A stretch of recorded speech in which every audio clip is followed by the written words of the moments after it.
آج میرا دوست جو کہ لاہور رہتا ہے شادی کے بعد پہلی دفعہ اپنی بیگم کو لے کر میرے گھر آیا۔ سارے گھر والے 2 دن کے لیے شادی پر گئے ہوئے تھے۔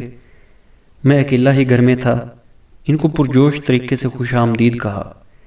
دوست کی بیوی سے کہا، بھابی سب گھر والے تو گئے ہوئے ہیں، آپ کچن میں جا کر دیکھ لیں، جو سامان نہیں ہے مجھے لسٹ بنا دیں، میں بازار سے جا کر لے آتا ہوں، آپ خود پکائیے گا، مل کر کھائیں گے۔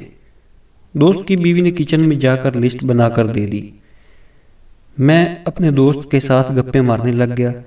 اچانک ذہن میں آیا کہ میری جیب میں تو صرف 200 روپے ہیں۔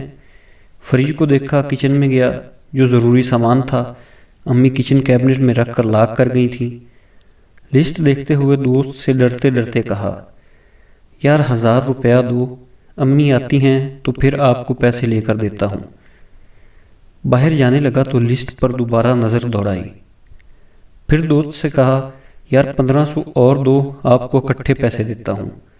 یہ کہنے کی دیر تھی، پتہ نہیں کیوں دونوں میاں بیوی اپنا بیگ اٹھا کر گھر سے بھاگ نکلے۔